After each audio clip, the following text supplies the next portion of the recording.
importante en la predisposición al desarrollo de cada uno de los componentes del síndrome metabólico, que fueron los que ya vimos un poquito, pero vamos a ver más adelante en la fisiopatología. Pero estos factores, digamos que son el inicio de todo, ¿no? Y hay una teoría en la parte genética, la teoría genética, que en donde se propone que la obesidad es indispensable para el diagnóstico del síndrome metabólico. Digamos que la obesidad, y eso lo vamos a entender más en la fisiopatología, es como el inicio de todo lo demás, ¿no? De todos los demás padecimientos. Y como sabemos, pues este es un padecimiento que nos predispone pues a muchas enfermedades. Y esta teoría lo que nos dice es que, bueno, en la antigüedad el hombre lo que hacía para conseguir alimento, o lo que necesitaba hacer para conseguir alimento, pues era salir, ¿no? Realizar actividad física y pues para poder comer, ¿no? Y conforme fueron avanzando pues los años, con la aparición de la industrialización, esto pues permitió muchas cosas. Una de ellas es que el hombre pues ya tenía alimentos a la mano, o sea, ya no era necesario salir a conseguirlos. Entonces ya tenía estos alimentos a la mano, y no solo eso, sino que los tenía en abundancia. Entonces, esto permitió que hubiera cambios en el estilo de vida, una disminución del ejercicio, pues se volvieron más sedentarios, y el consumo de una dieta alta en calorías, en exceso, rica en grasas y pobre en fibra dietética. Entonces, desde el punto de vista evolutivo, el hombre desarrolló algo que se le conoce como genotipo ahorrador.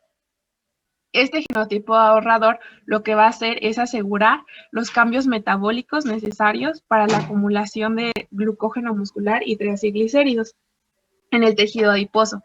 Es decir, que asegura la eficiente utilización y almacenamiento de la energía consumida durante los periodos de abundancia. Y por otra, la sobrevida de la especie. Esto lo hace gracias a esa reserva energética acumulada durante los periodos de escasez.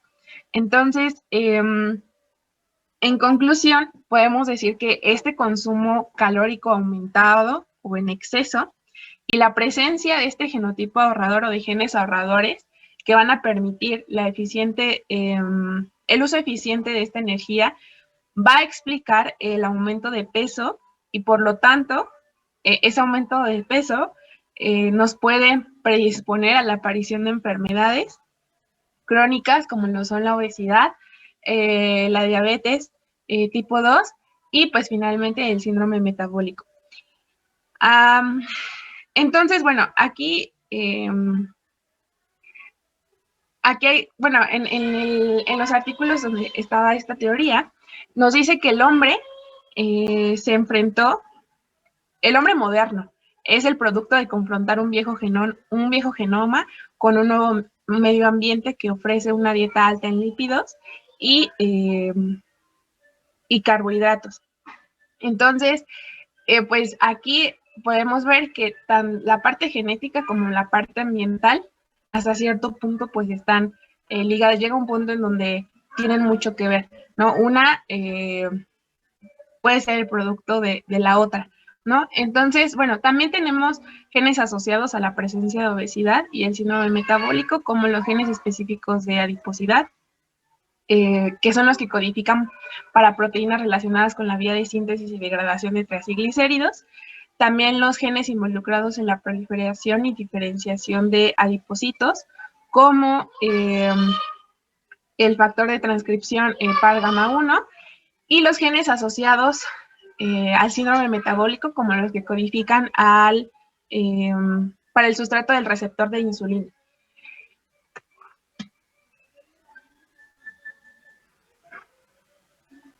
Y bueno, aquí tenemos un ejemplo, por ejemplo, la leptina, ¿no? Se ha demostrado que la ausencia de genes como leptina, LEP, y su receptor LEPR causan obesidad mórbida en humanos. Estos genes van a jugar un papel fundamental en la regulación del peso corporal mediante la estimulación de la saciedad, como pues ya sabemos. homeostasis de la glucosa y el balance energético. Esta leptina es una hormona producida y secretada por el tejido adiposo blanco y sus niveles van a estar relacionados directamente con la adiposidad del individuo. O sea, si tenemos una persona obesa, podemos decir que pues hay una producción, o más bien tenemos altos niveles de leptina. Pero este exceso de leptina no va a ser como para que haya mayor saciedad, sino al contrario, este exceso de leptina va a conllevar a la resistencia de su receptor, causado por la pérdida de la saciedad, que va a condicionar pues a la hiperfagia convulsiva y a la poca utilización de la energía. Y también tenemos a los factores ambientales, que estos pues prácticamente se enfocan mucho a la dieta alta en grasas, azúcares, una menor actividad física, un sedentarismo, y también mencionan que la parte de no tener un sueño saludable también propicia a desarrollar los componentes del síndrome metabólico, al igual que el estrés constante o excesivo. Y también, pues, la parte de la ingesta del alcohol y el tabaquismo. Hay un concepto que menciona el libro y varios artículos, que es el de heredabilidad. Este concepto se refiere a la proporción de las variantes de un fenotipo. Es decir, hay un fenotipo. ¿Qué dijiste? ¿Es un concepto de qué? La heredabilidad es la heredabilidad. Ya. Okay. Ajá, heredabilidad. Es la proporción de las variantes de un fenotipo. Es decir, al fenotipo nos referimos a lo que se va a estudiar. Por ejemplo, la glucemia, la presión arterial, el colesterol y el IMC, la presión arterial, la circunferencia de cintura, los triglicéridos.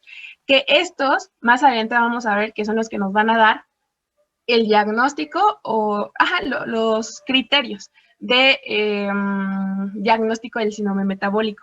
Entonces, nosotros al estudiar estos fenotipos, estos van a tener una variación y su variación va a estar determinado, pueden estar determinados por los factores ambientales o por los factores genéticos, pero en varios estudios que se han realizado nos indican que si su valor se encuentra, o sea, en el estudio, si su valor se encuentra cercano al 0, significa que ese fenotipo estudiado, o sea, por ejemplo, el IMC, como se encuentra más cercano a 0, es prácticamente, nos sugiere que su variación está determinada por los factores ambientales.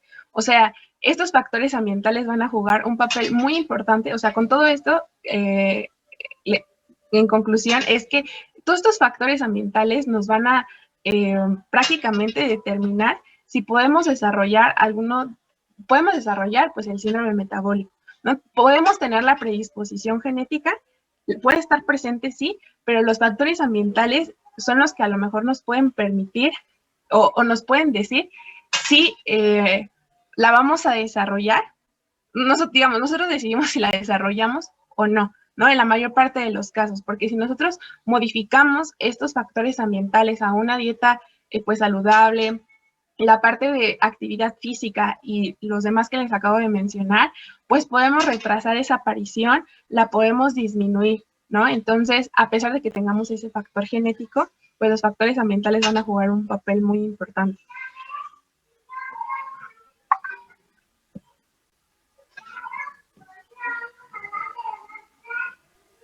Bueno, pues ahora vamos a pasar a la fisiopatología. Antes de eso, es importante mencionar que recordemos que el síndrome metabólico va a ser producto pues, de varias situaciones, ¿no? Por lo tanto, se le va a conocer como multifactorial, si lo quieren ver de esa forma.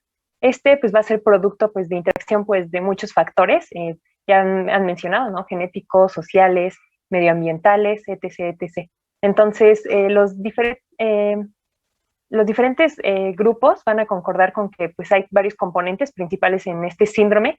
Principalmente es la obesidad central, la resistencia a la insulina. Esos son como los más comunes, pero también tenemos la hiperglicemia, la dislipidemia y la hipertensión arterial y muchos más, pero en realidad quise basarme en los dos más comunes y en los otros que mencionaba el libro. Entonces, pues el síndrome de resistencia a la insulina, va a estar aquí incluido principalmente los triglicéridos altos, el colesterol HDL bajo, hipertensión, y las más constantes y frecuentes, por así decirlo, va a ser la resistencia a la insulina y la obesidad abdominal central, que son las más importantes que sí, pues quiero que se queden grabados. ¿Le pueden cambiar, por favor?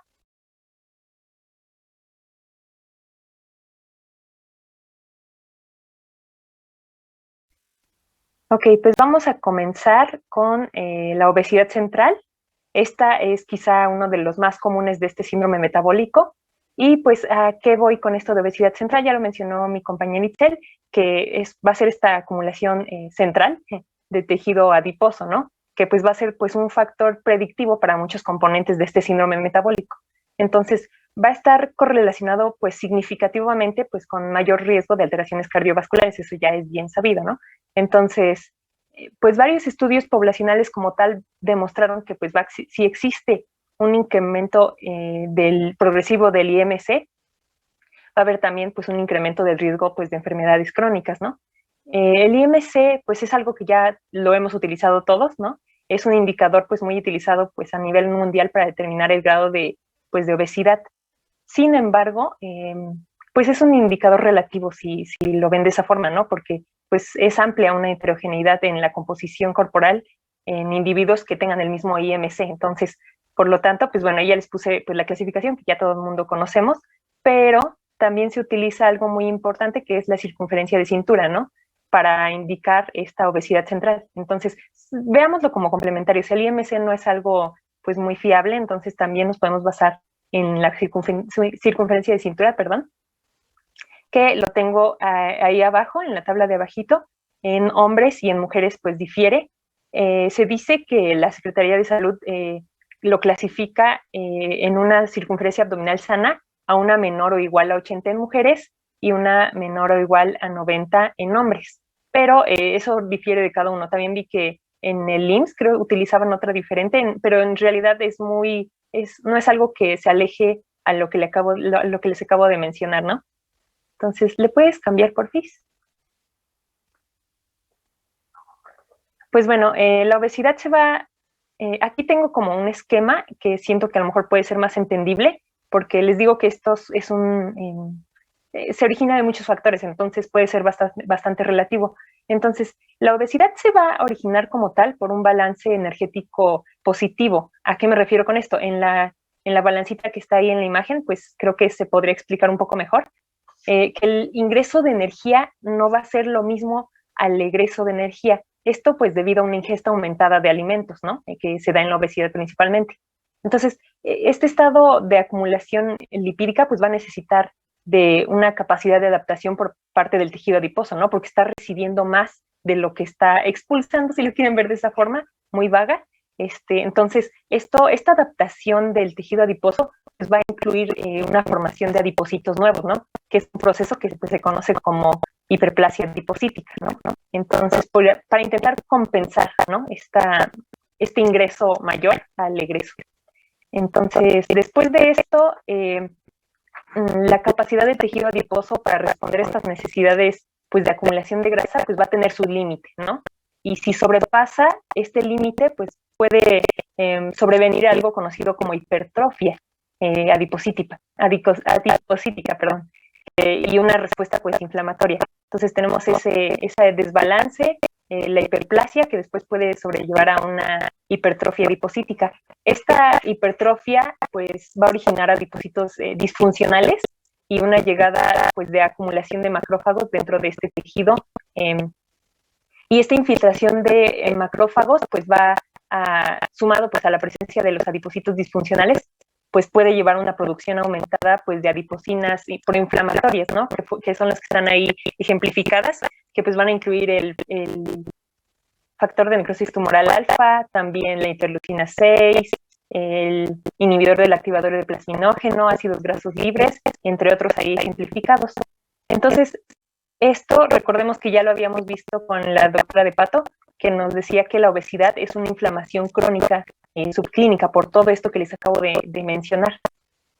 Aparte de este proceso, pues va a ocurrir una acumulación ectópica de grasa a otros órganos o tejidos, sea hígado, músculo esquelético, corazón, páncreas. Yo creo que estos son como los más principales.